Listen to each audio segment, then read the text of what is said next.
Hello, everybody, and welcome to another edition of the IWC Radio podcast. Joining me, as per usual, Chucks and Will. Bean's not here with us this evening.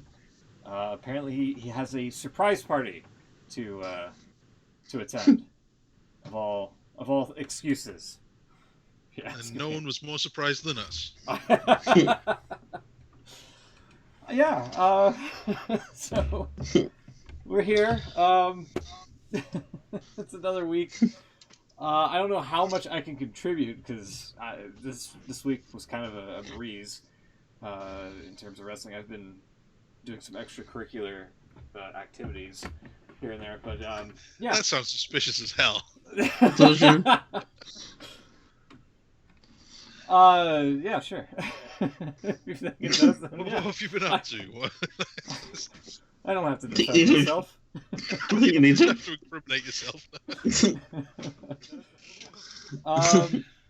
Yeah, not much. Just it's been going hard on streaming, just trying to get my hours up and whatnot. Right.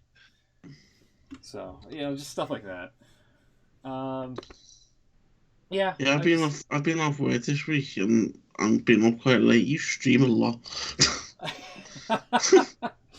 Yeah, it's been mostly like I think around either between like 6 hours, 8 hours, 10 hours, something like that. Yeah. Mm-hmm. Fair play to you. I couldn't do it. I can't sit there for that long. I mean, it is a bit rough. Sometimes I have to get up and stretch my legs a little bit from time to time. I have to like get a drink or whatever. Yeah. I can do it. It's just the problem is I need eyeballs. Yeah. Is the issue. Yeah. And I've heard like if you do like an insane amount of hours, like all day, every day, or something like that, you can build a following, which I would say is true. If this was like I don't know 6, 7, 8 years ago, I think it's more luck now to get like people tuned in. One afternoon during the week, it was about 2 p.m. my time, and I went onto Twitch just to see what was going on, and there was some guy walking around Japan at 4 o'clock in the morning. Oh, I believe it. Just literally walking around with his phone, going about his business. Yeah. Yeah. It's insane. Yeah, about 800 viewers as well. Yeah. Ridiculous. There used to be a TV show about that. It was on real late night on some random cable channel, and it was someone with like a pretty thick like Eastern European accent walking around world cities. Could be anywhere. And it was just like a point of view walking down the streets and making weird little comments like, oh, there's a nice looking building over there, I wonder what that is. Then he'd go up to the building and find out it was like a museum, and then he'd just walk on down some other roads. It was surreal to watch. One of those kind of captivating, like I have to watch the whole thing now. It's one of them. Like I found myself 20 minutes later, what am I still doing watching this guy? He's literally walking around. He ended up going to a club and then switching the stream off. Oh wow! So. Yeah. You also have to like with streams like that. You have to be careful because like if somebody knows where you're at, they can probably Yeah, I was thinking someone's gonna find them. Right? Yeah. Well, they do.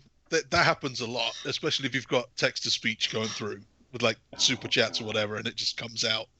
People get into a lot of trouble with that. Oh yeah. I'm guessing in Japan that the culture's not really that way, right? They seem to be a lot more well-behaved when it comes to that kind of thing.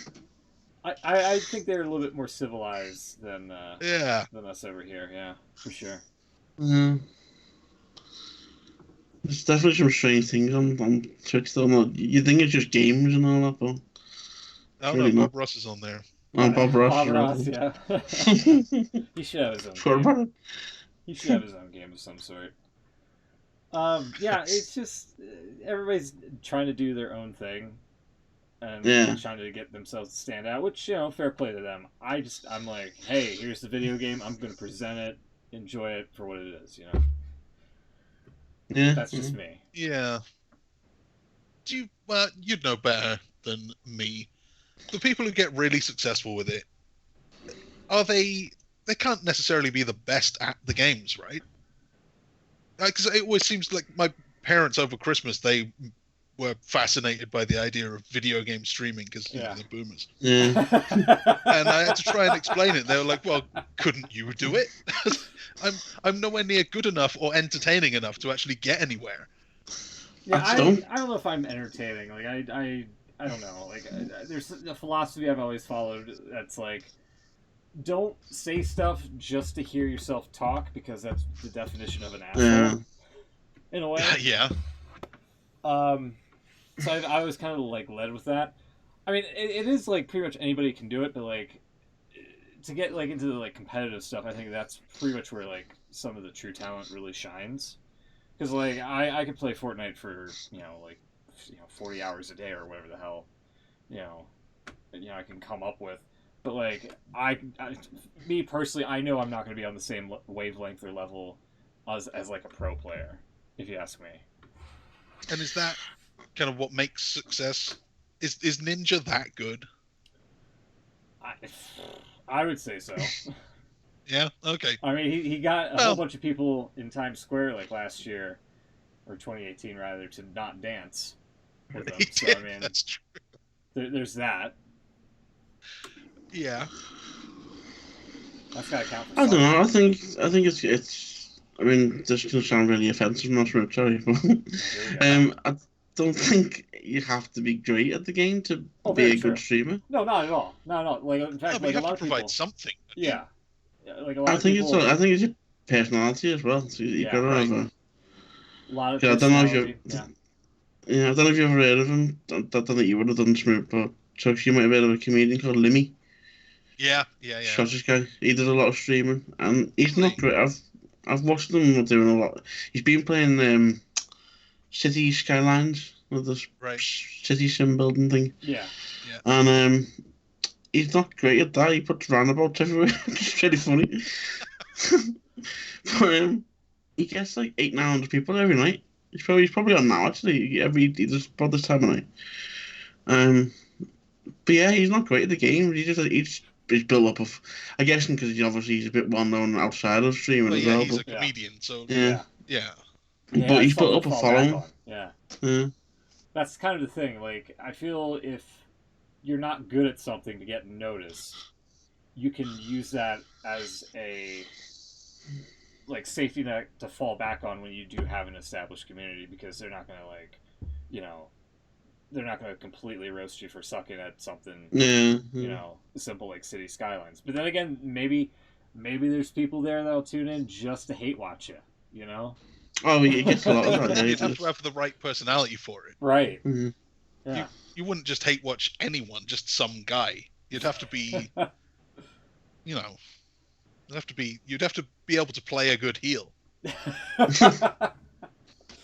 I mean, I've taken some like tips and whatnot, and tried to like, not like negative comments get under your skin, and you kind of have to. You have to have like a thick skin for what you're doing. In fact, like last night, somebody was like, "I heard you fucking suck at this game." I'm like, who'd you hear that from, buddy? Because I'm pretty sure that's a lie. So. I don't know, I'd love to. I mean, fair play to you for doing it and putting the camera in. I'd love to do it, but it's that whole thing of putting yourself out there. And I mean, just doing this. Okay, it's not much of an issue now. But when we first started doing this with you, it was a bit crazy for me. So I get you. Yeah. Like, it does definitely take a lot of chutzpah, if you will. you got to have some sort of Yeah. Because like behind me, Definitely. like I have like a whole mound of laundry I need to get to this weekend, and I'm just like, if people really want to see it, I can show it off. Like there's a bunch of clothes. It looks like a volcano has erupted from the laundry basket at this point. So that's just something I need to get to, because we've had like some issues with the laundry machine here and in space and whatnot. So. Mhm. Either way, no, you've not missed. Ed in the chat's asking if he's missed my expertise on NXT UK. No, I've not watched NXT UK like at all lately. Yeah, We'll do a big in-depth discussion on it in a minute. Oh yeah. Not really. Oh, I haven't seen much. I've seen bits myself. I haven't seen much of it, but I know there's a takeover tomorrow. is there a takeover? There's also a TNA pay-per-view as well tomorrow, where Is there? yeah, apparently it's like Tessa Blanchard and Sami Callihan as like the main event, where Tessa's going for the TNA World Heavyweight Championship, and now there's been a thing or some sort of controversy where she put out a tweet saying something like, you know, hey, you can support other women, you know, do better, be better, or something like that. And all these other female talents have come out of the woodwork and have been like, actually, you're an awful person. Remember that time you were a racist or this other thing, so and so? Nice. Yeah, Okay. it's crazy. I'm like, well, So wait, she's going for the TNA World Title. from what I understand, at what's it called? Hard to Kill, I believe, is the name of the event. That's interesting. Hard to Kill. Yeah. They've been building to it for a long time. Yeah. Intergender match for the Impact World Championship. Yeah. Sorry. Also, not to derail from the conversation here, but if you're wondering if like TNA was still in business here, I was concerned. Yeah, if Impact Wrestling's still in business, apparently, believe it or not, yes, it is. There it is. I don't have the music. I was trying to search for the music. I forgot the name of it, and I don't have it queued up, so you're not missing anything with that. There you go. The irony of Impact naming a pay-per-view Hard to Kill. Yes, exactly. Yeah, I thought of that. So yeah, there's a TakeOver UK special tomorrow. I think it's 8 PM UK time from Blackpool, where they did the first one. So that's the NXT UK takeover, right? Not the NXT takeover in the UK. No. Yeah. The main event is Schmidt's favourite wrestler, Walter, against Joe Coffey for the UK title. I remember hearing Joe Coffey's name here and there, but Walter, he needs a new name. He needs a new name. I don't like the fact that it's just Walter. Like, that doesn't, like, for as an intimidating dude as he is, that does not intimidate me. There's a good-looking ladder match for the NXT UK tag titles. It's first ladder match in the UK, apparently. Really? Yeah. Sorry, not to take place in the UK. First to take place on NXT UK. Oh, right, okay. You've got Mark Coffey and Wolfgang versus Marcel Barthel and Fabian Eichner. Yeah. Versus the Grizzled Young Veterans versus Mark Andrews and Flash Morgan Webster. Yeah, that should be a good one. And the Grizzled Young Veterans are going to be on proper NXT next week in the Dusty tournament. So. Yeah, that's right. There was some other news on that as well. I don't know if you got the other teams up there. No, I just remembered because I kind of know Zach Gibson. So. Yeah. Okay. Let's see if I can find this one. They've got, as I say, Eichner and Bartel versus the Forgotten Sons. So Oh yeah, I've seen. Yeah. Matt Riddle and Pete Dunne call themselves the Broserweights. That's good. See what they've done there. They're taking on Mark Andrews and Morgan Webster. Grizzled Young Veterans taking on Kushida and a mystery partner. Oh yeah, who that was going to be? I did. Yeah. He debuted on this week's NXT, I think. Right. Yeah. Good. So don't leave the secret anymore. No, I guess not. The Time Splitters are back. Kushida has Alex Shelley for the first time in WWE. Yeah. That's crazy. I never thought I'd see that. And then Mark Coffey and Wolfgang versus the Undisputed Era. So that's Does Chris That's Sabin? cool. Does Chris Sabin still wrestle? Because weren't they like a tag team? He does. There were some rumors about him showing up as well, Ah. but is he? There was some reason why it couldn't happen. There's either an injury or he's tied up with a contract. Let's see. Injury, I think. January last year. Fully torn ACL, out of action. All right, so maybe he'll be back soon. Interesting. Yeah, it seems like I was like wondering if they were a tag team because I think they were like a thing in TNA for a while. Not to harp on TNA too much, but Sabin and Shelley, Yeah. yeah. Kushida and Shelley were in New Japan for quite a while. So that's why they're together now. But yeah, if Cool. Sabin can show up as well, that makes it even better. Go for it. There is a little bit of a rumour going around that there's going to be a special announcement made on the TakeOver tomorrow. Triple H is going to be there. He was probably expecting to be there anyway, but he's going to be there. And the rumour is he's going to make this announcement, which is being rumoured that it could be a major pay-per-view in the UK this year. WrestleMania, finally. Oh no, when you say major pay-per-view, is it going to be one of like the shitty Saudi Arabia ones? Possibly, yeah. I think it's the Twitter account WrestleVotes, which seems to be quite good in revealing this kind of stuff. They tweeted it earlier on today. WWE is set to have an international pay-per-view on Thursday, February 20th. No location has been confirmed at this time, according to a source.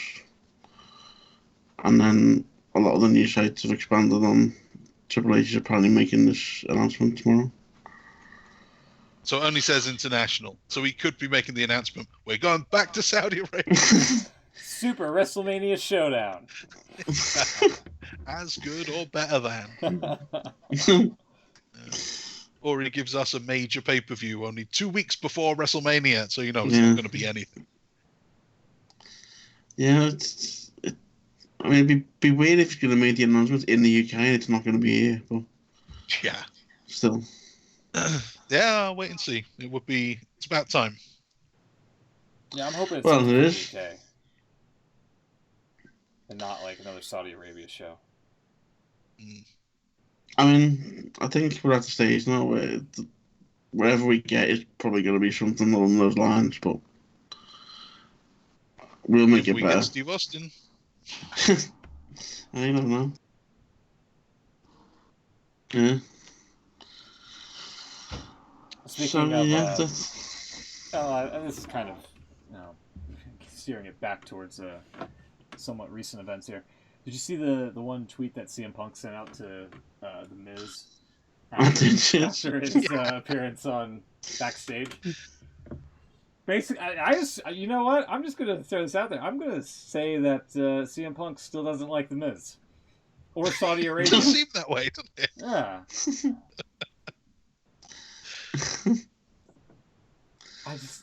I didn't catch it when it happened live, but I don't fault CM Punk whatsoever.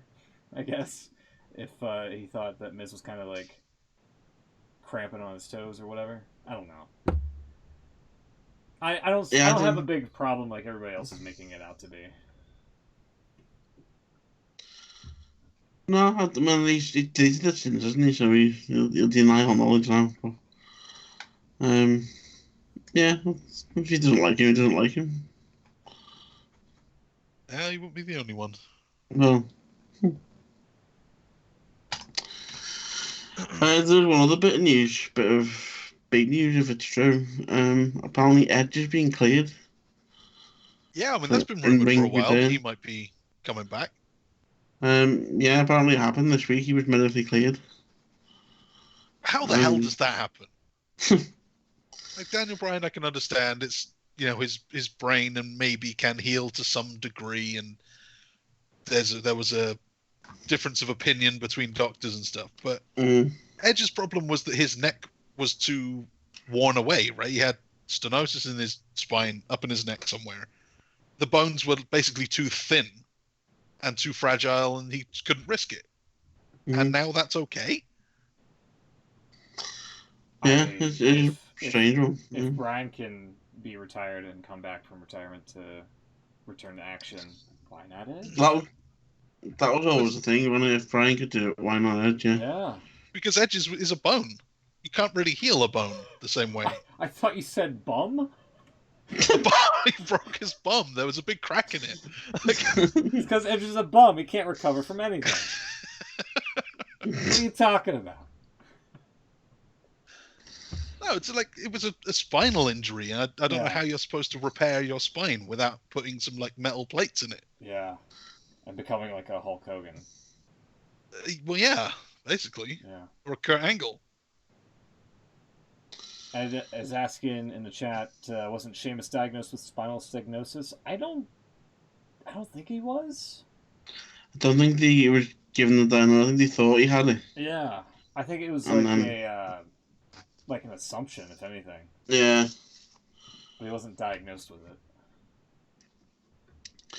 I mean, maybe obviously I'm done with the full story, but you got to think maybe the medical advances. When was he told he couldn't? About 3 or 4 years ago, was it? Longer? It was 2011, was it? I feel yeah. like it was right after like Mania 20. It was after his That's match. right, it was. It was after his match with I think Del Rio for the title It was. It was. Yeah. at Mania. There was a ladder, wasn't there? There was a ladder match, and then Christian had to fill in for the rematch or something like that. Something like that. If I Yeah. remember right. Something See, crazy. we're talking at least 6-7 years, maybe longer. And then you maybe think that the medical advances in that time might allow him to. 2011, so it's nearly 9 full years now. Jeez. Well, That's crazy. Yeah. Yeah. After Mania 27. Thank you, Ed. Yeah. That's what I thought. yeah, that's right. Well, I couldn't think which many it was. So I mean, yeah. Medical has in that time frame kind of advanced. Like everybody's taking like stem cells to make themselves feel better. Yeah. I'd be really interested to know if he has done something like that. Yeah. Because, I mean, that's huge. If you can repair spinal stenosis and get Sting back or maybe heal up. I don't know. And so many guys have gone down with that kind of thing. Yeah. Yeah. I don't know about Sting. I think. There's rumors about him doing Saudi. Oh Jesus! He said he will do it. Somebody's he said gonna get fucking crippled over in Saudi Arabia. Right. I know. Somebody's gonna have like that terrible of a fucking match, so where they're gonna have to either reconsider Saudi Arabia or just like having like random legends come out of the woodwork to just like have one last brouhaha in Saudi Arabia of all places. Like, I just, I'm kind of over that. They won't let Jerry Lawler do anything anymore. No. Because he's, I don't know, too old, I guess, and maybe that's the right thing. But guys with broken necks, fine.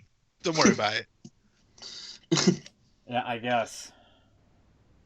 That reminds me, has anyone heard the latest After the Bell with Corey Graves? I have not. No, believe it or not, I have No. not. He's got Renee Young and a separate interview with Michael Cole on, and he talked to Cole about his match at Mania with Jerry Lawler. Oh yeah. Oh yeah. Yeah, I heard. He gets to the back and he's covered in blood or something. And he's a right mess. He gets to the back and he says to Vince, "What did you think?" And apparently Vince says that's the worst thing I've ever seen in my life. Yeah, it wasn't great. I mean,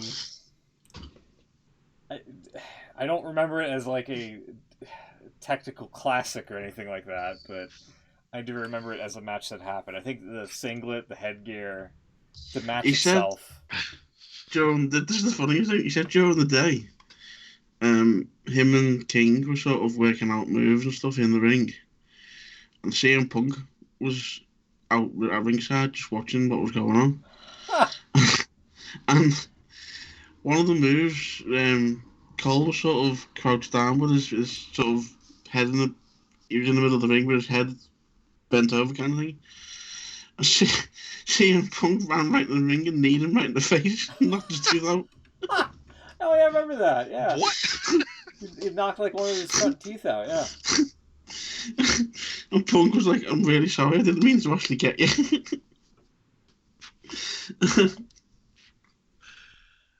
That's a weird story.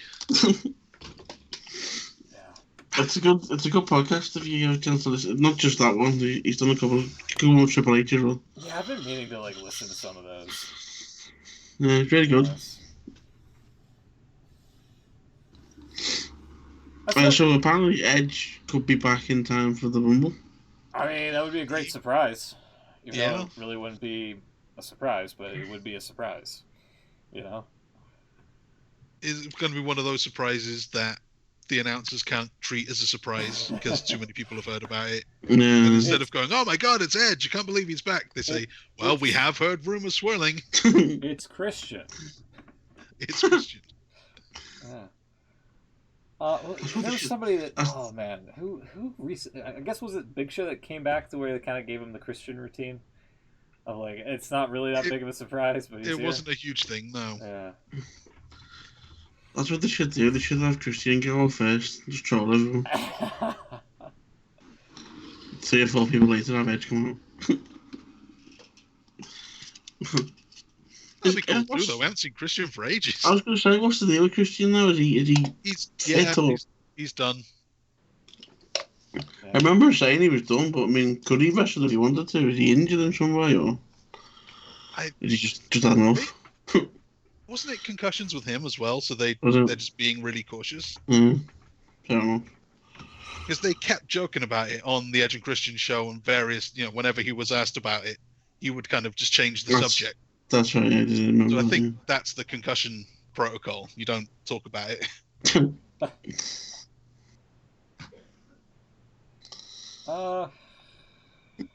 Sorry. Yeah, it's just John Morrison as well. He was another one that got the kind of Big Show Christian no-sell treatment. But we have heard that he was hanging around, like whatever it was they said. Nothing very big. Going back, oh, there you go. Sorry, I saw a piece of saw an article here, piece of news.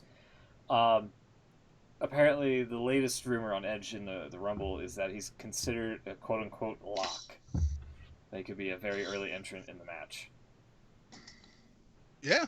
So start things off with a big one. That'd be crazy. That. That'd be crazy if it happens. Oh, did we just see Lesnar throw him out straight away? Yeah, he shows up and then Lesnar just chucks him out. That'd be great. You imagine they have to do that early in the Rumble, though, don't you? Because he's starting the first one, and his thing on Raw was that I'm going to throw everyone out. Yeah. So do it kind of like a gauntlet. He throws everyone out in under 2 minutes, and it's just 1-on-1, and he just runs through everyone. That would be a different Rumble. Definitely different. Yeah. I can see maybe. How many do you have in a chamber? 5. 6 in a chamber. 6 in a chamber. So you'd have 5 plus Lesnar. So. Yeah. I reckon you could see maybe 5 of your big stars trying to eliminate him. They've done that idea, that kind of formula before. It was Undertaker, but there was someone in and he would eliminate most people. Yeah, you remember, it might have been Taker, yeah. It's going to be interesting to see how they do it, because I don't know why he's doing it. Yeah, this is one of the main talking points. In fact, I think this is what led Raw off this past Monday. I missed the first hour because I want Raw to be back to 2 hours, and the way wrestling's been lately, it's been kind of just, you can kind of like pick and choose your shows to watch. The way it's going right now, I'd go for an hour. Yeah. Yeah. Yeah, I won't complain. But Brock Lesnar declared himself as the #1 entrant for this year's Royal Rumble match, and he's also WWE champion. So I can't remember. I'm sure it might have happened at some point in the past, but I can't remember when somebody who's been a champion, let alone the WWE champion, enter a Royal Rumble match. The only time it's ever happened is if you count Chavo Guerrero as ECW champion.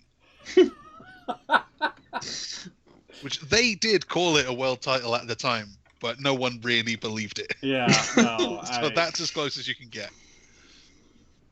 That's So this is unprecedented. Okay. Yeah, and if he wins, he has to challenge the Fiend. The Fiend, yeah. And that's not a crazy idea. That could happen. It's a match we haven't seen yet. I mean, who else has Lesnar got? You don't want to do Seth Rollins again. Roman Reigns. I don't want to see that again either. Or Braun Strowman. Or... Yeah. I don't know, who else is there? No, you're right. There's just no one else really, is there? Daniel Bryan, maybe? In the chat says, Lesnar wins the Rumble and spends the Mania main event doing a dramatic reading of Big Game Hunting magazine. It's possible. Also, we're assuming that the Fiend is going to be champion all the way up to Mania. I am assuming that. Yeah. I don't. Isn't Bryan supposed to be like the opponent for him at the Rumble again or something like that? Yeah, it looks that way. Yeah. I'm not buying it. Sorry. I still think Fiend kind of wins out. I did say that it needs to be some sort of.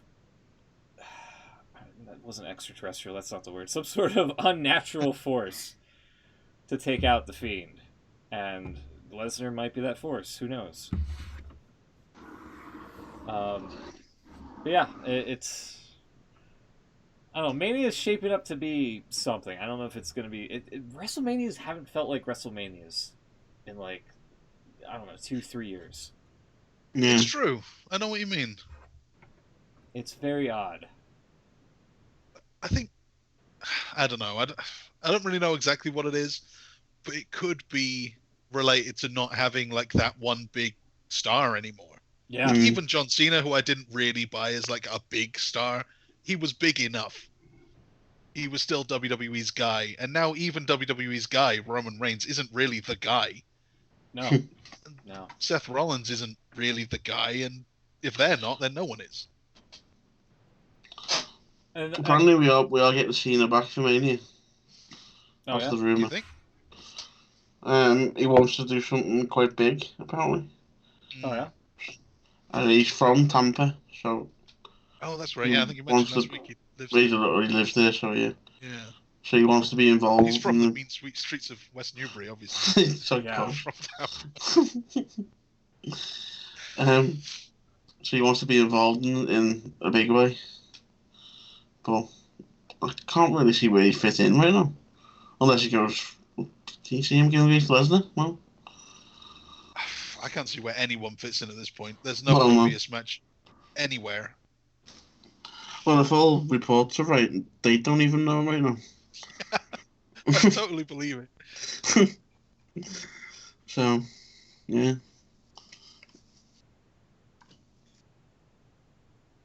I don't know. Going back off of what you said with the people as mainstays or main faces and whatnot, they really haven't been building stars. They've been building stars for 15 years. Yeah. And they were comfortable with Cena and Orton and Batista while he was around, and that was kind of it. Yeah. They just, we've got these guys, drag them out for as long as we can. No need to make anyone else. And even the kind of legends, you bring back an Undertaker or a Kurt Angle or a whoever, The Rock, they're too old or they're not doing it now. Mm-hmm. You can't bring back Sting anymore because he's done. Or if you do it in Saudi Arabia because they want the money. So there's no big current stars. There's not enough big former stars. Did you get big buy rates with Kane? No. You get big buy rates with Cain Velasquez? No. Oh, God. Well, that's an interesting point. Do you think we see maybe a Frank Mir or Cain Velasquez or Taking Lesnar out of the Rumble. Daniel Cormier, perhaps. Yeah, and just ruining Lesnar's Rumble chances here. Could be. There About was as a good an idea rumor as of any. Tyson Fury Oh God. getting involved. But then again, he's got his big fight in February, hasn't he? So, Is it? Yeah. Was it Deontay Wilder that he's going up against? yeah. Yeah. It's in like next week or week after. It'll come next weekend. Something like that. Yeah. It's soon anyway. It's in a few weeks.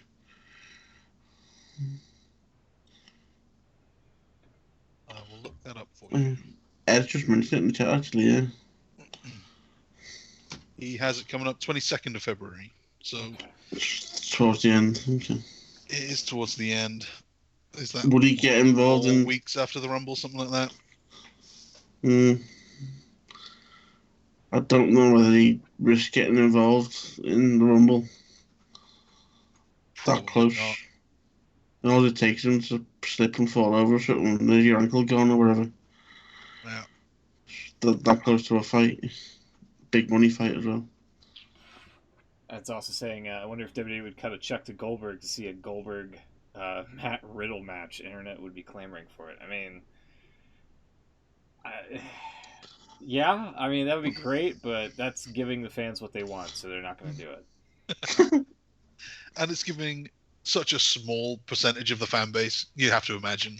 Yeah. Like, even hardcore fans on the internet, how many people really care about that? Like, it wasn't a huge story. So I'd like to see it if they go that way, but yeah. It's not like Punk and Miz. Yeah, no, God. Oh, that'd be great. Speaking of matches that would, I don't know if the internet would be willing to clamor for, but Kurt Angle sat down with Chris Van Vliet for about an hour. He's the internet guy that interviews various wrestling personalities on YouTube. Okay. Oh, yeah, I know what you mean. Yeah. Yeah. In fact, I was watching this before hopping on here a little bit, and had he not been injured, apparently Angle's last match at WrestleMania, instead of being Baron Corbin, would have been Jason Jordan. Jason Jordan, yeah. Which I don't know if that would have been better or worse. Well, it probably would have been better than Corbin, because there's some like hallmarks of styles between the two, that in Jordan and Angle, obviously, but like Corbin just isn't. He's just not entertaining. Like, I'm sure he's a nice guy. He plays a great evil character on TV, but like he just bores the shit out of me.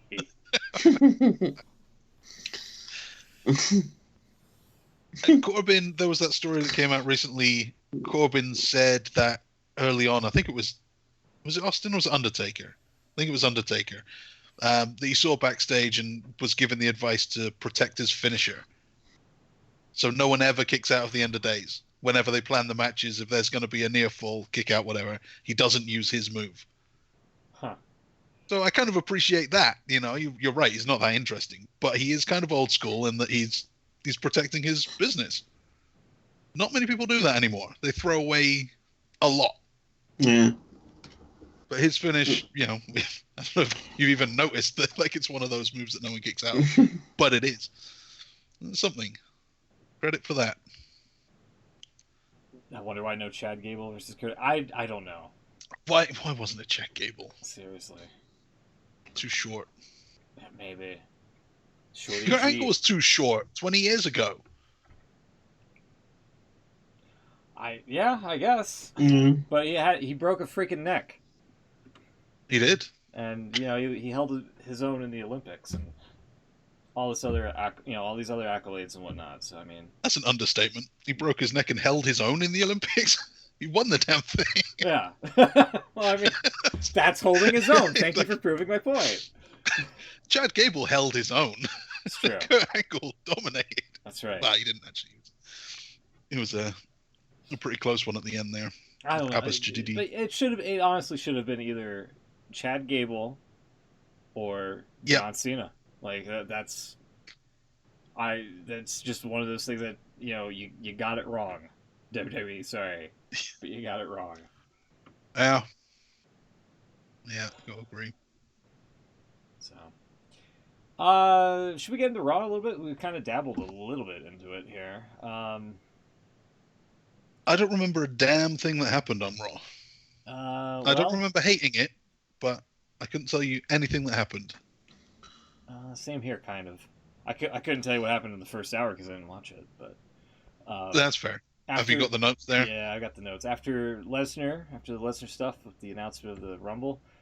That was a good announcement. Okay, I think it's all downhill from there. United States Champion Andrade defeated Rey Mysterio, and this one ended kind of. Well, somebody said it ended weirdly because Zelina got knocked down, and then Andrade took like Mysterio's mask. Oh no, the weird bit was like everything between those two things was really weird. So if I remember right, and Will, you're gonna have to help me out, but Zelina got knocked down. Ray did his, he does the seated senton off the apron to the outside. Mm-hmm. Andrade caught him and kind of threw him over, kind of like backwards powerbomb style, into Zelina. She went down. Mm-hmm. He sold, checked on her. Andrade threw him into the ring steps and then back into the ring. Yeah. Then what happened? What happened there? So they went in. I think he was going to do his DDT, and Ray kind of dropped down. The referee then went down to him and told him, roll outside. You could hear it pretty clearly. He said, go outside, and kind of pointed at Zelina. So Ray went out to the outside. Andrade came out the other side, kind of, the other opposite side of the ring, around. The referee grabbed him, like properly grabbed his wrist and you'll get back in the ring, said something to him, and then they basically went straight back to it. Andrade got Mysterio. Mysterio went back into the ring. They went straight into the finish. It looked for a minute like Mysterio might have been injured. There might have been something wrong and he was going to call the match off, but then they just went straight to the finish and did the thing. It was really weird. Yeah, it sounds like there's just no room for ad-libbing in WWE. Like, there's very little to no ad-libbing. Because if they try to, It was almost like kind of the opposite of ad-libbing. It's like they went to the finish before Mysterio was able to check on Zelina enough. And, the referee was like, no, not yet. You have to go and look freaked out at what you've done a bit more. Huh. It was really, really weird. But I guess he wasn't injured. Yeah. He then stole the mask and everything kind of went as normal. Yeah, I'm hoping some news comes out about that. And then Mysterio got his mask back when Andrade was cutting a promo backstage, and he looked silly. After that, tag team champions Viking Raiders defeated the Street Profits and the OC in a triple threat match, and I kind of caught a little bit of this one. So I'm not sure if there was anything really of note to take away, but this seems like three of the best tag teams that WWE has going on right now. Viking Raiders just constantly... Three of the only. Well, yeah. Viking Raiders keep constantly beating up jobbers. Street Profits are trying to be entertaining, and the OC trying to be the best tag team in the world. The Street Profits are doing well. They seem to be getting over pretty well. Yeah, I still can't get over that Saturday Night Live sketch that they were. Yeah. I'm glad they didn't go back to that. Thank God.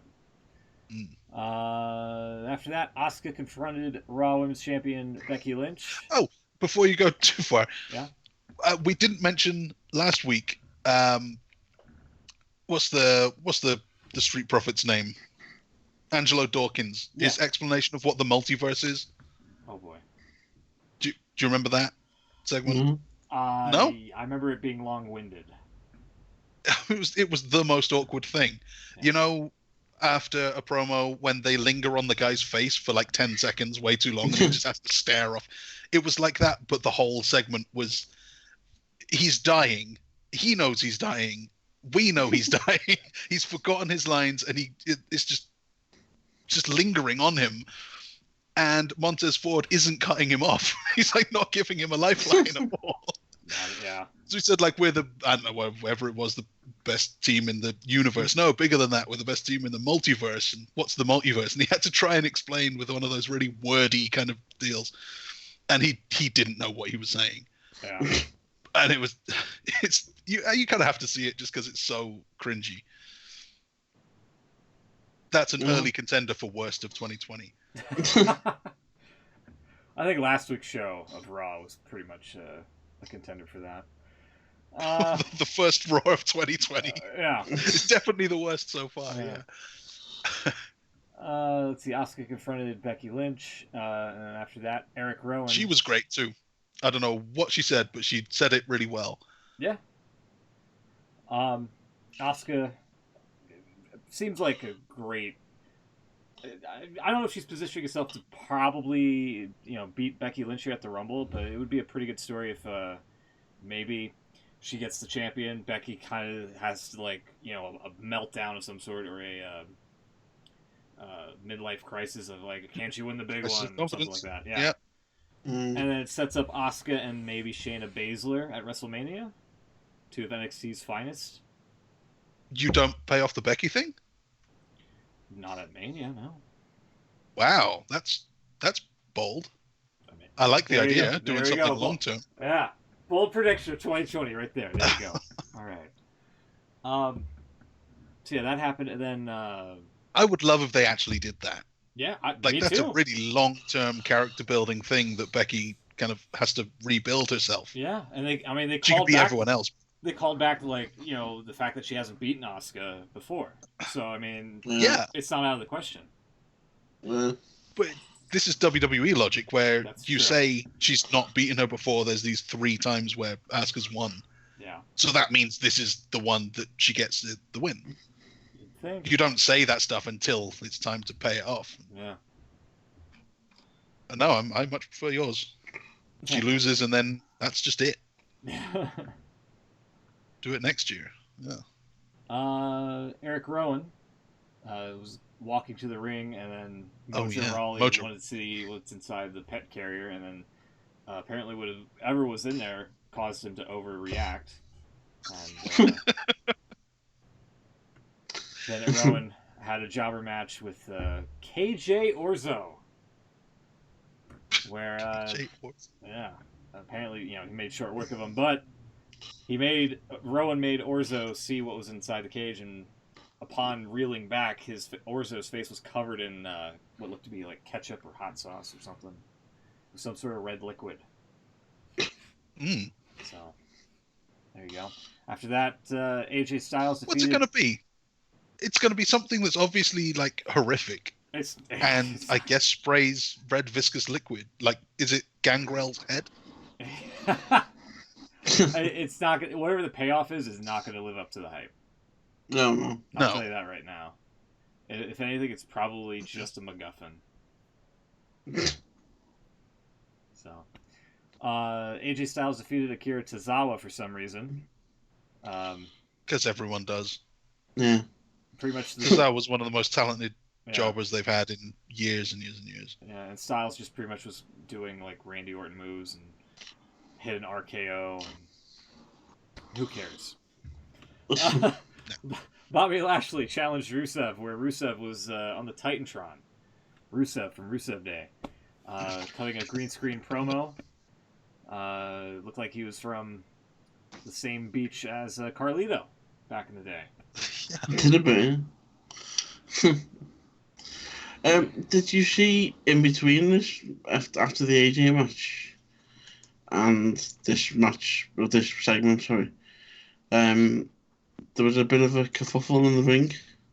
Oh, yeah. After the AJ match. Yeah, you're right. You're absolutely right. So, the officiant guy from last week's show, the guy that's supposed to be the priest overseeing the wedding and whatnot, he apparently rolled into the ring here, and security tackled him. And what was strange is the hard cam actually captured it.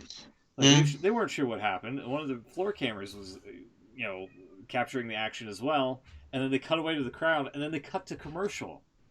And then after that, Vic Joseph came back and said that the the officiant guy was the one that was in the ring and got tackled by security. They thought he was a fan. Yeah. Well, it's. I need to look this up. I totally missed this. Yeah, I'll try to pull it up here for you. To make things even weirder, though, it didn't come out on the dirt sheets. Apparently, this was all planned. Really? That they wanted to make people go, shit, what was that? And then come back after the break. So there's... Oh, my God. Yeah, there it is. Yeah, they zoomed right in on it. Yeah, so they're staging real moments here, I guess. Yeah. Unbelievable. That's what their result. That's what they have to do to pop a rating these days. Yeah, crazy. Unbelievable. If that's true, I mean, the fact that they zoomed in on it and made a big thing out of it, then I'm guessing it probably is.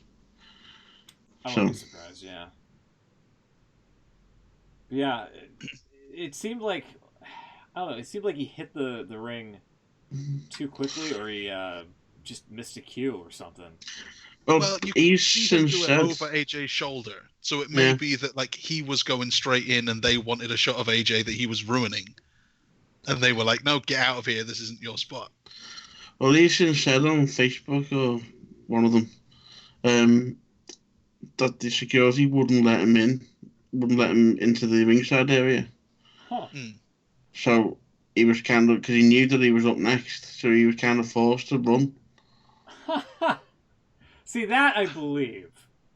But then the story is that they were told to not let him through to make an incident. It sounds crazy, but it's the kind of thing they do.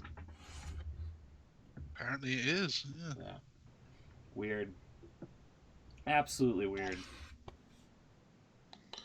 Yeah, the officiant is now Rob Gronkowski. Exactly. That's how they're gonna get Gronkowski on WWE television now. Yeah, Well, apparently this is a new I don't know what the word is, a new sort of rule that they want to create sort of unpredictable moments that people are going to go, shit, did I just see that? And then I appreciate the idea, but I don't know if kind of faking these moments is really the right way to go. Yeah. No. Maybe it is. What the hell? I don't know. It's gonna be good. It's gonna be good for the short term, but until like somebody gets shot, I don't think anybody's gonna like treat it seriously. I think there's better ways to do it though. I mean, why just get a guy to run in the ring genuinely? Yeah. Just have a fan because then WCW did that, and it kind of encouraged other fans to do it. Yeah. Well, yeah. I suppose Same way that's like, you get a few people throwing a few things, and if you then show that that's okay, then they'll keep happening. It's like that dude. Remember that dude from a couple of years ago when Batista was backstage? Yeah. And he ran in front of the camera and did his pose.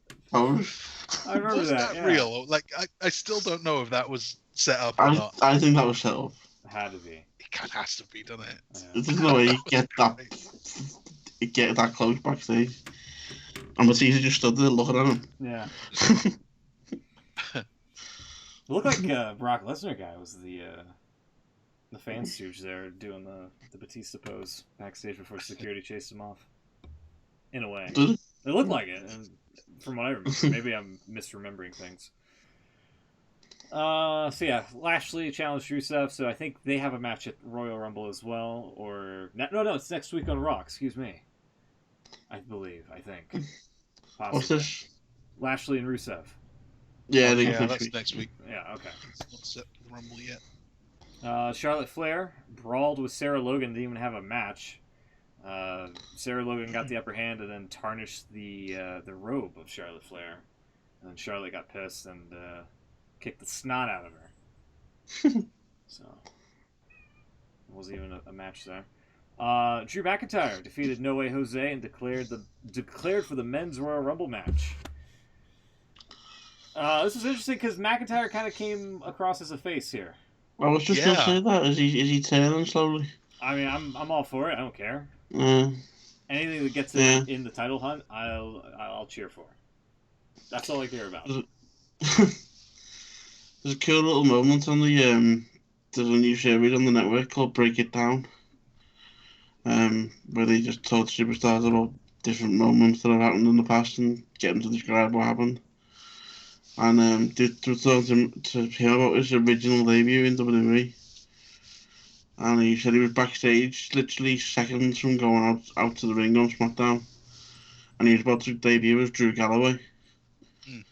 And Stephanie McMahon said, "Isn't that your real name?" He said, "Yeah." He said, "Right, we'll have to change that." So apparently him and... Within seconds he had to come up with a new name.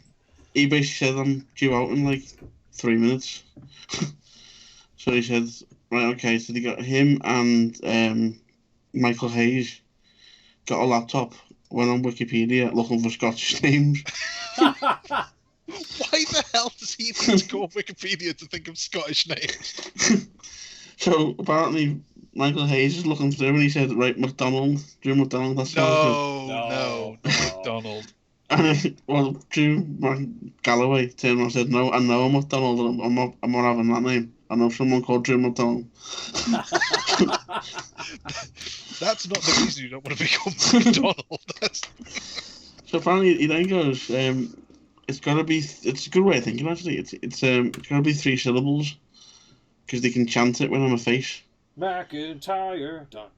So they go on through the list and he goes, well, McIntyre. It sounds better as 4. Yeah, it's moving right. Thank you. So he goes McIntyre, and apparently they show him the clip. They decided on McIntyre, and then they show him the clip from the SmackDown they debuted on. He come out with Dave Taylor. Oh yeah. And if you look closely at the Titantrons, it actually says Drew Galloway because he didn't have time to change them. Huh. Yeah. Interesting. He also mentioned on, was it a table for 3? I don't watch much else, so it's probably a table for 3. That he accidentally came up with the what does he call the Claymore kick?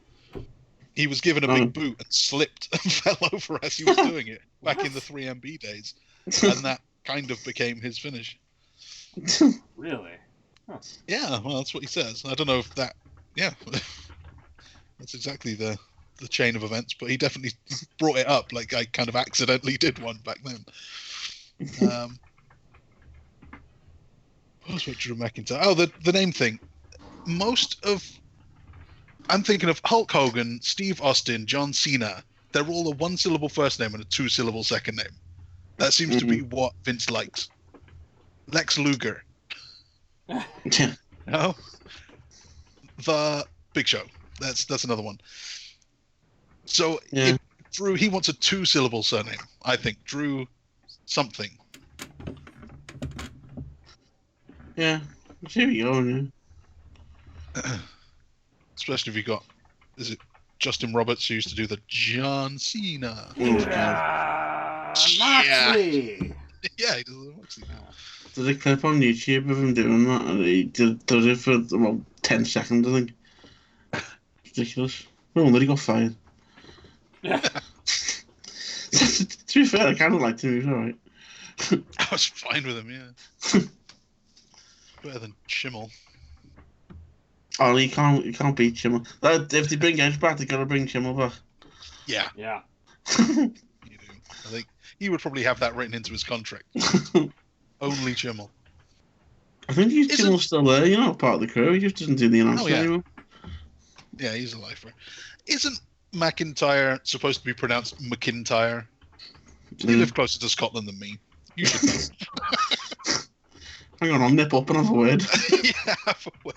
I'm pretty sure Scottish people would call it McIntyre. McIntyre. You might be right, actually, yeah. I don't know. I went to school on McIntyre, and he was McIntyre. Michael McIntyre is McIntyre. He is, well. Then again, something's telling me that's not his real name, actually. No. I'm sure it's not. I'm sure he's something else. He's quite posh. Not that McIntyre's not a posh name, but... There we go. Wiki says it's him. I don't know. Ray Cameron. His dad is Ray Cameron, but his name is Thomas Cameron McIntyre. but he chooses McIntyre. So that's his. So it is his name, but his dad changed it. That's weird. I knew there was something. I remember hearing something on the radio because it wasn't quite his name. He's Canadian. Oh, they change it a lot for legal reasons as well, so they can trademark it and stuff. Like WWE. I suppose, yeah. Yeah. They seem to go in cycles though. There's a load of NXT guys that keep their old names, but then a few months ago they did that tournament and changed everyone's name. Yeah. They just flip-flop. We're like, we have to change everyone. Actually, these guys are fine. And then I'm surprised CM Punk was allowed to keep his. Yeah, there's a few of them that you think. What was? Samoa Joe is a crap name. Like, he really is. It is really. I can't imagine him as anything else. But if you're going to change your name, Joey Samoa. Joey Samoa, yes.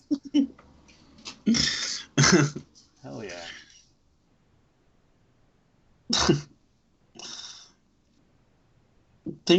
That's another point on Corey Gray's podcast. Michael Cole's not his real name. No, it's Sean Coulthard, right? Yeah, Sean. Because he was talking about before he came to WWE, he was sounds quite bad actually. He was stuck in Bosnia. Yeah. Doing a radio report, and he was stuck there for 7 months. Yeah. Because they wouldn't let anyone in or out the country, and they didn't. Where he was, there was no running water or anything like that. He had to go into like a communal water thing to get washed and everything. Sounds quite bad. Yeah, that's rough. He's a genuine journalist. If I remember right, his middle name is Michael. His name is Sean Michael Coulthard. Yeah, he said that. Yeah. That's odd. His name is more Shawn Michaels than Shawn Michaels is. Yeah. Getting back to Raw. Interesting. Sorry, just one last little fact. Go ahead. Sorry. Gray's mentioned on that. It's kind of weird when you think about it. He's been commentating on WWE now for the best part of 4 decades. Which is crazy when you think about it. Yeah. Right. He joined late What, 80s. Wait, who joined the late 80s? Michael Cole. Really? Very late No, 80s. late 90s. 89, he said he was. 99, surely. He said 89 on the podcast. Did that before? No, not WWE. That can't be right. If he joined in 89, holy shit. He was really young when he started in... That, or we've entered a fucking Mandela effect Yeah. of the I highest might have degree. misheard. That can't be. I might have misheard, but I'm sure he said 89. He started apparently in 97. Yeah. But he was doing voiceovers and stuff, and then in late 97, Cole became one of the 3 announcers for the first hour of Raw. Yeah, because he said that cause the only reason he got the job was because JR got sick. Yeah, exactly. He became the regular then. Yeah. And then he was the SmackDown guy in 99. So it could be that he was saying he was the SmackDown guy for across 3 decades. Oh no, I suppose that's into 4 decades, right? It was Graves that said it. Graves said the 4 decades. Yeah. Technically true. He has called SmackDown in 4 different decades. Oh. Crazy. Just like the Big Show's competed in 4 different decades as well. And also, speaking of him, he was in the main event And as a Mae Young. surprise. And Mae Young. Oh, God. Mae Young competed in about 8 different decades. Yeah. Kevin Owens, Samoa Joe, Big Show. Big Show being the surprise touted all throughout the program to go up against Seth Rollins, AOP, and they won via disqualification. So Samoa Joe face now? I would assume Pretty so. much.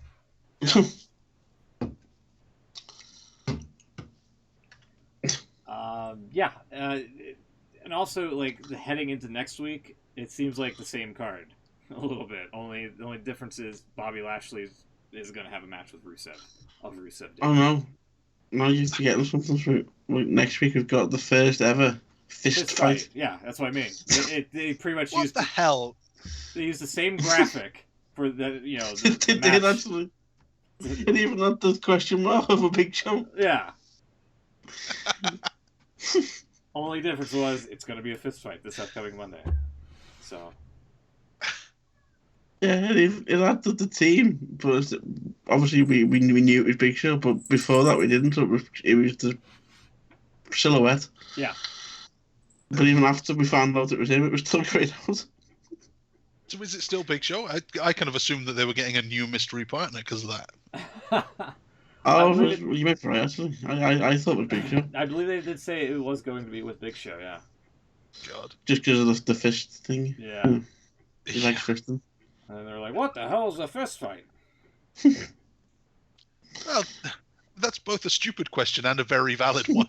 Yeah. Knowing WWE, yeah. Absolutely. There you go. Let me see it. I can't believe they didn't even bother to just fill in the silhouette there. Yeah. Unbelievable. Yeah, so Big Show, I mean, I'm glad he's back. I'm glad he's off of injury and whatnot, but he should not be touted as a surprise anything in 2020. I don't know. I think it worked on Monday. It was kind of cool to see him, but I mean, yeah, it was great to see him, but I don't need to see him in the ring anymore. You know, I hate to say that. It sounds really really awful. But like, agree. I'm done and over it. You know. It was a weird kind of reaction because I thought they did a good job of building up whoever it was going to be. Yeah. There's a mystery partner, and it's not obvious who it's going to be. They were treating it like he was a big deal. Yeah. And then when it came out to be Big Show, it was kind of, I'm disappointed by this, but it's also quite funny. Yeah. And everyone kind of likes him at this point, so it's not like I'm pissed. It's not, it wasn't a disappointment, but it kind of was. And I don't know. I don't know how I feel about this. I wanted something more, but yeah. Mm-hmm. How mad can you be? I don't know. Also, he's going to be in the Rumble now, I guess. And how do you eliminate someone the size of the Big Show? Oh, Well, no. It's an age-old question, isn't it? Yeah. It's never been done before. Clearly, they need Billy Gunn back.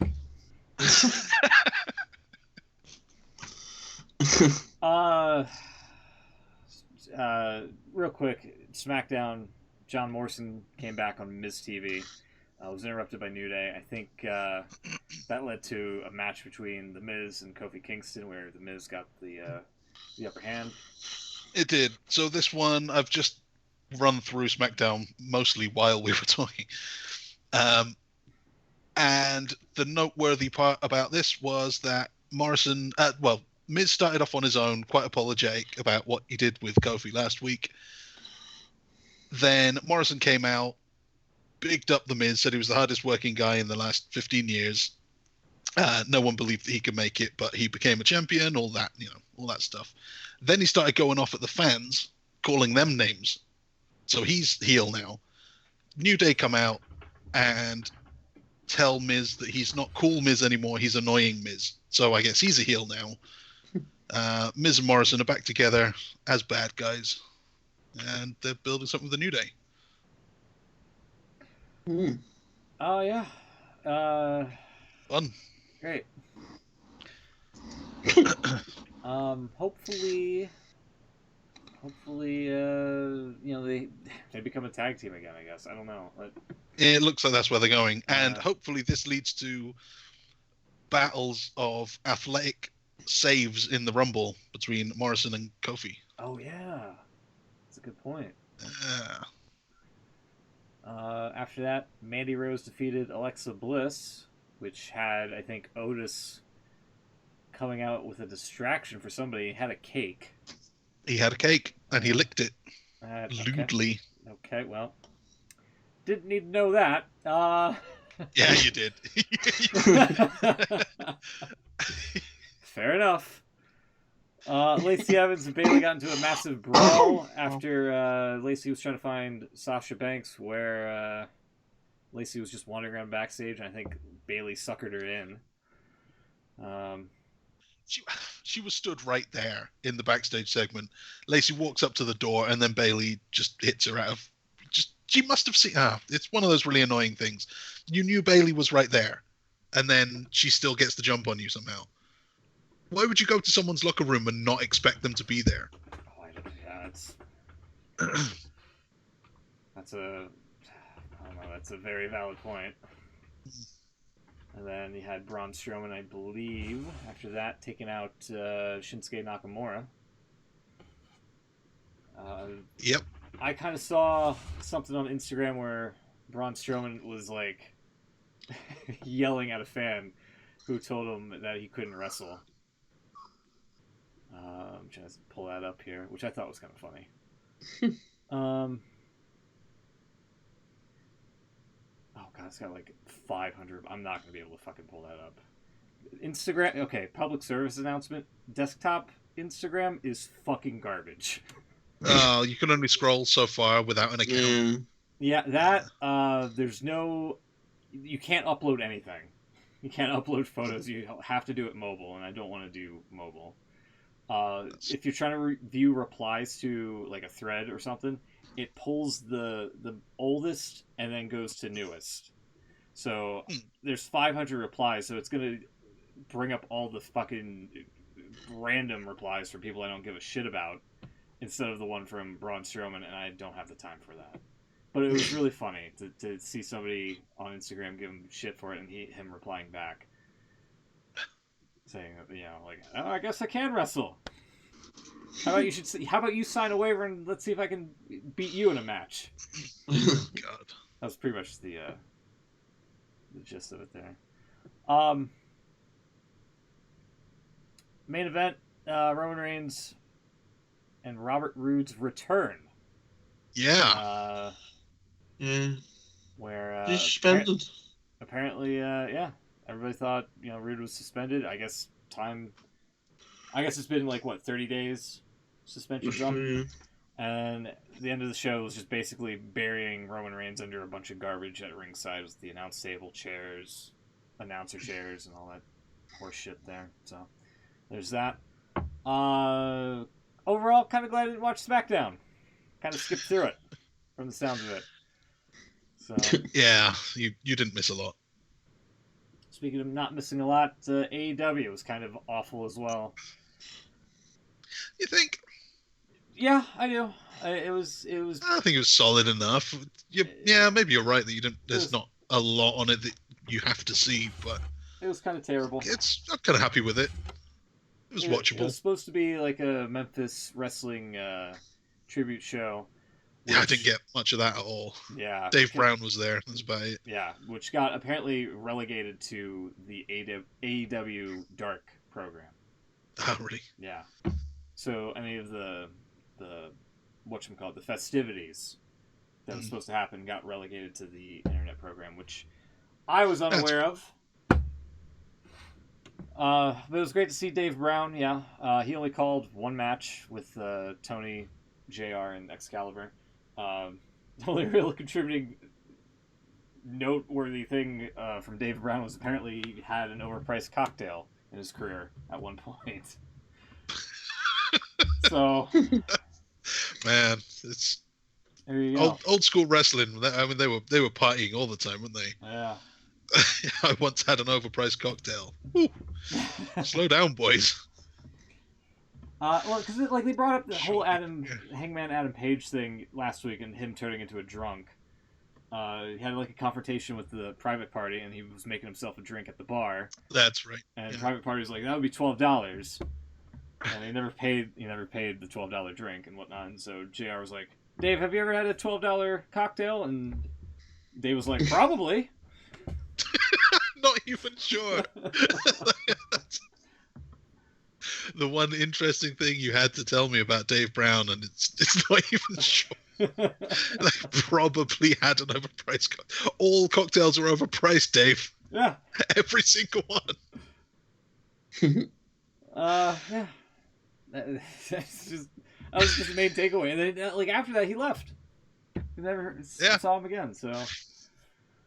I think after that, Brandy Rhodes joined commentary, and she completely... this is, worse than Brooke Hogan in TNA. This was just awful. She didn't even want to be there.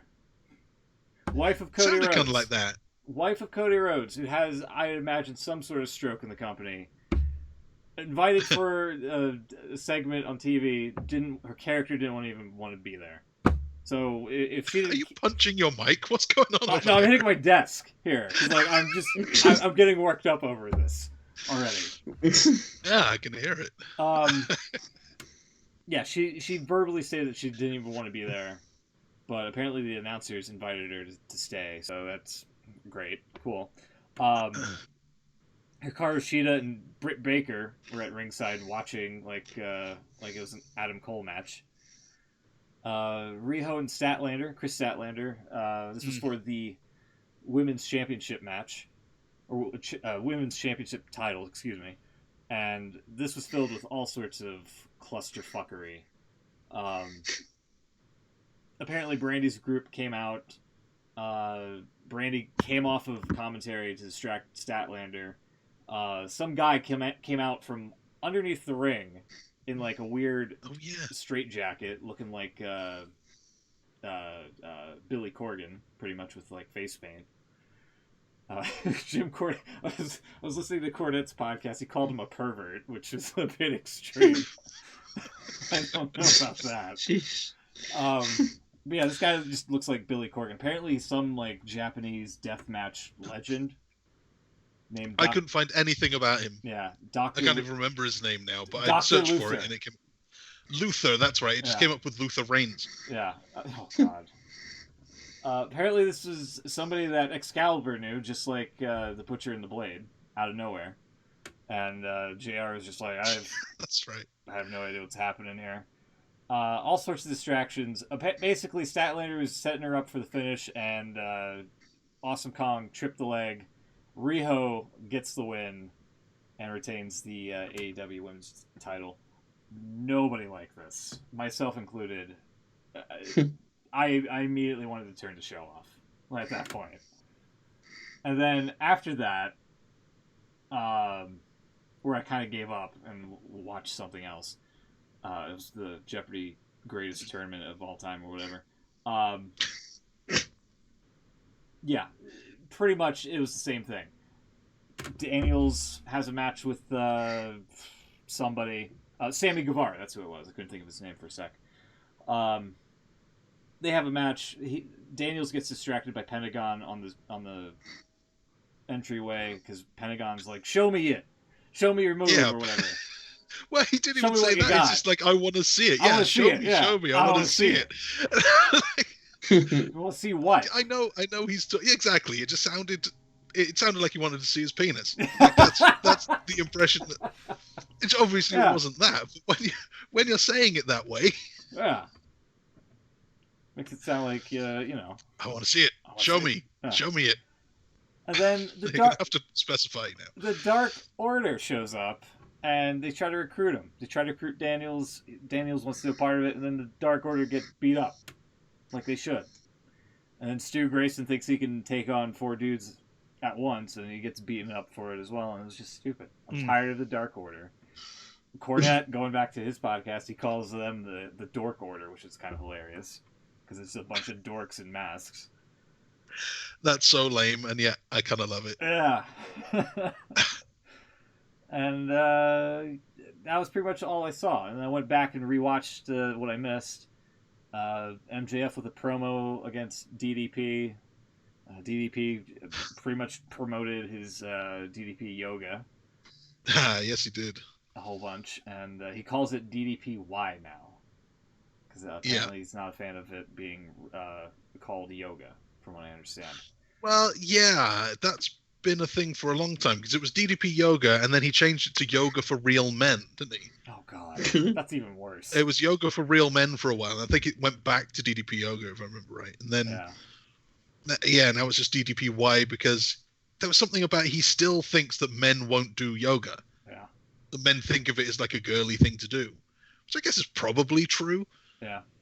But I don't know. There's something about DDP yoga that so many athletes and wrestlers are doing it that I don't know if it's still got that stigma. It seems to really help people. It's actually like a legitimately good thing. Yeah. I don't know. So yeah. And DDPY as well. Like, Why is that? If you Why don't know what? that it's yoga, Yeah, why what? What's the why? well, why DDP? Yeah, like what? I know what yoga is. So if that's what's DDP then? The guy doing it? Yeah. Mm. Yeah. Eventually, the Butcher and the Blade come out. DDP gives them diamond cutters, and then MJF hits DDP with the low blow, and yeah, that was that. Just for the record, and I don't know if this has been brought up at all. I'm gonna try to put this up on stream here.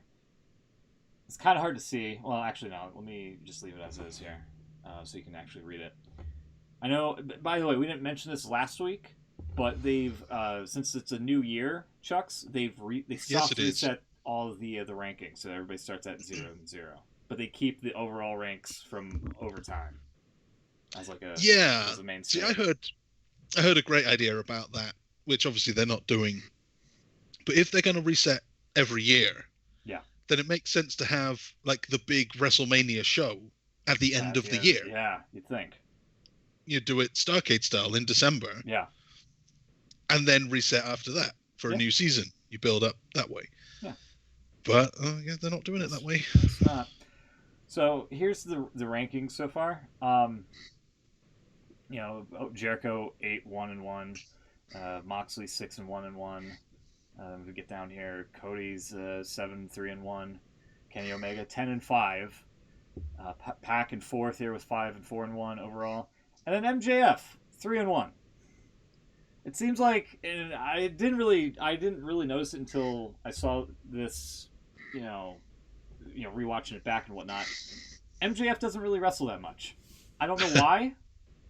I don't know why they don't let him compete, but like, it seems like they don't have him to compete. I don't know why. It's very dumb. Maybe he's great on the mic, but like he just doesn't wrestle. I don't know why. It just seems like it's poor. Probably because he's more effective on the mic. There's so many guys in that company that are more effective in the ring, and he's not one of them. So, do you really want his matches? Like, is having a match for the sake of having a match going to help him more than saying some stuff to DDP? Probably not. I wouldn't have thought. Yeah, it's awful. I'm guessing that's the thinking anyway. Yeah. So yeah, go ahead. Sorry. The 2020 standings then, because we're doing it that way now. Who's winning so far? Because I noticed that Sammy Guevara basically never won last year, but this year he's 2-0, I guess.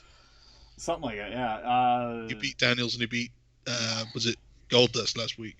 Well, if these are not updated yet, then yeah, he should be up there somewhere. Right now, it's just Jericho's the champion at 0-0, which is hilarious, and then Jon Moxley's number one with a 1-0, followed by Cody, and then Kenny Omega, Pac, and MJF all at 0-0. So, okay, so that must be not counting this week. Yeah.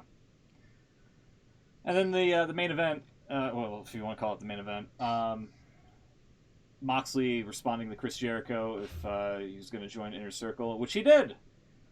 All about 5 minutes too long, and then he was just like, just kidding, and then clobbered Jericho with a little bit of the bubbly. I quite like this. You're right, it went on for a hell of a long time. But I think we all knew that was going to happen. Especially with all the bottles out there. You knew someone was getting the bottle. Yeah. And they paid it off. They built it up for a hell of a long... It was a long, long time that he kept going with them. Play some more music and let's drink some more. And kept going back to it. But in the end, he gave us what we wanted to see. So, okay. Yeah.